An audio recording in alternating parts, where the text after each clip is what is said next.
কয়দিন চলবার চাও?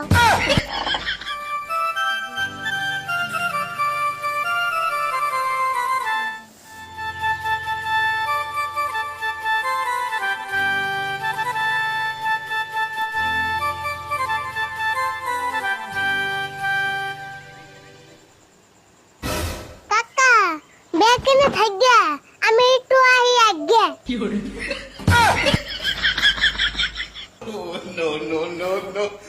দেখছেন এটা বলে ওর ব্যাগ তোর জায়গা আর স্কুল ড্রেস পিন্ধার পরে ওরা হে আগা